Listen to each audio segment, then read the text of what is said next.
Welcome to 7 Boats Academy. Right now we will discuss about what you should not do for SEO. That means we call it black hat practices. So whatever ethical practices we do as per the guidelines of Google, we say it white hat techniques.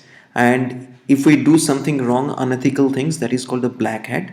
And there is a middle way where we can mix some tricks, we can blend it.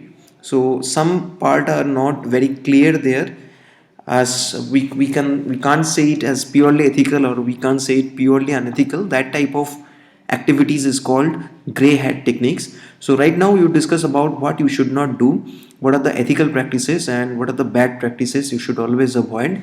So let us first look into this picture. So we see here the first pointer is writing here keyword stuffing. So you should not put many keywords on a particular page by stuffing the keywords so that it should sound meaningless and it should sound that forcefully you have put the keywords just for the sake of ranking.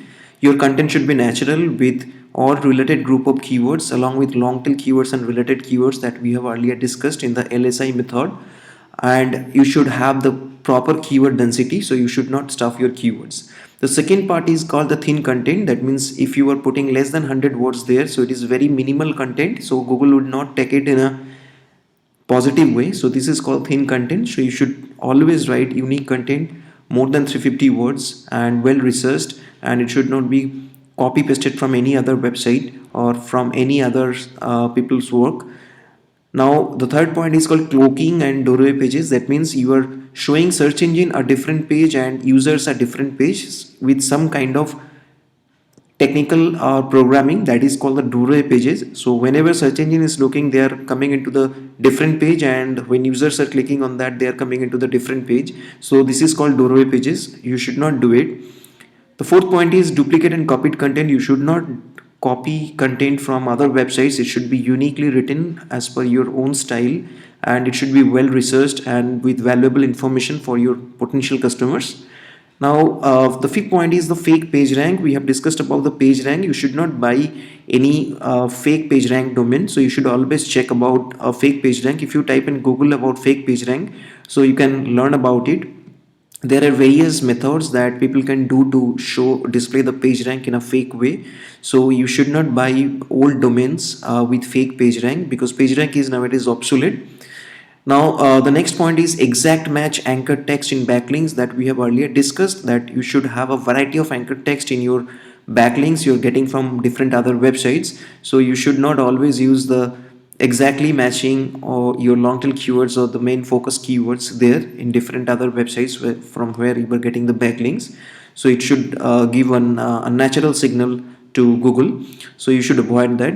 Next part is called a link buying and link selling or link farm. That means you should not openly discuss in different forums or with email that you want to buy link from websites. So Google do not does not encourage link buying or link selling. They always focus on earning links, good links. So they are saying if you have good content, if you are sharing good things, then automatically people would love you and they would refer you. So you have to earn links. So you even if you are doing the media buying or you are buying links, you should obviously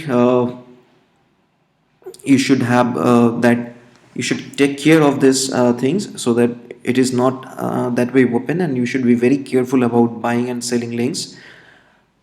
But yes, you can buy or sell different other type of links like image links or advertisement banners, but I'm talking about the text link here. So you should not buy and sell text links.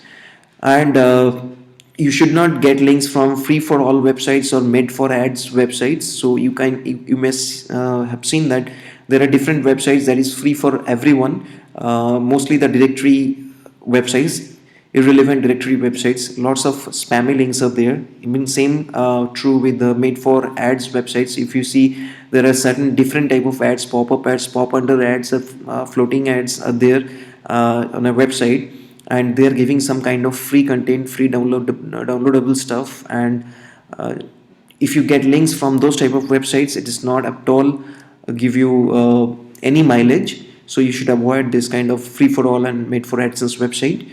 Then automated submissions, that means there are certain softwares like SENuke, like Xrumor.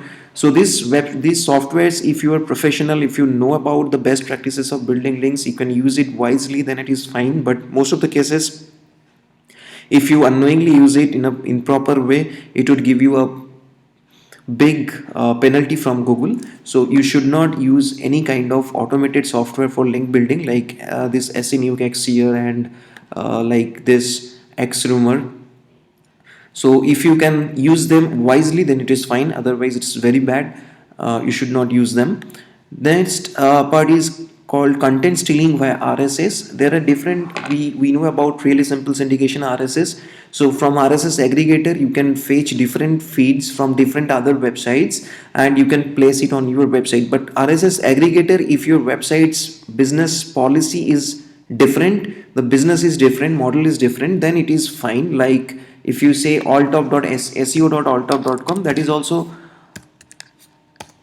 an RSS aggregator website. So they are giving all the SEO related news from the topmost blogs of the world. So this aggregated site is purposefully made, and this is giving a good user experience. So users can get every SEO details, every SEO news from one single point of view. So that is fine. But if you still any others content, full content, see here they have not given any full content there, so you have to click on these links and go to those websites. But if you use them to publish all the content from the other website by fetching this with RSS aggregator, so that would give you a duplicate content penalty. So that is very bad. So you should not use this kind of WP RSS aggregator plugin or kind of RSS rectifier plugin blindly. So you should always use them wisely. So this is called your content stealing via RSS. Then what is called negative SEO, that means for your competitor website, if you use kind of link spamming by using this SENuke or Xrumor software, then it is called the negative SEO. The same case might happen to you if Google comes to know that you are doing this kind of negative SEO. Then the impact of this SEO can put upon your brand. So you should not do negative SEO. And if you are victim of negative SEO, then you can check it from Google Webmaster Tool that we will discuss later. So you have to have a close look about your backlink profile. So if you see any kind of natural links, spammy links are there and in a huge volume, then obviously you should take care of it. You have to do link disavow that time. And next part is you should always update your website with fresh content, good quality content. And the next part is if you get huge volume of backlinks in very short span, that is also a very negative signal in front of Google. So you should take care about it. You should always focus on quality, getting quality backlinks in a regular interval in a very natural way. So it should not be any systematic routine way in the same time of the same day and huge volume of backlinks you're getting in a short span, until unless it is very ethical. If you are getting some media coverage or some branding coverage out of a while, then it is fine. Otherwise it is obviously it would trigger Google's robot about suspicious activity. So you should take care about this. Another thing is that you should not go with link farm, like this is called a kind of link exchange communities. So you should take care of those things. Like for example, if we take here, so if we see, this is called three-way link exchange. So suppose person X, he is having site A, site B and site C. These are the three websites he is having, and person Y is having site D and E. Now what happens, person X and Y, they have communicated and they have mutually agreed. So site A is giving a backlink to site D, and in return site D is giving a backlink to site E is giving a backlink to site C. So in a way you can see that this is called one-way backlink, because site D is getting one backlink from site A, whereas site C is getting another backlink from site E.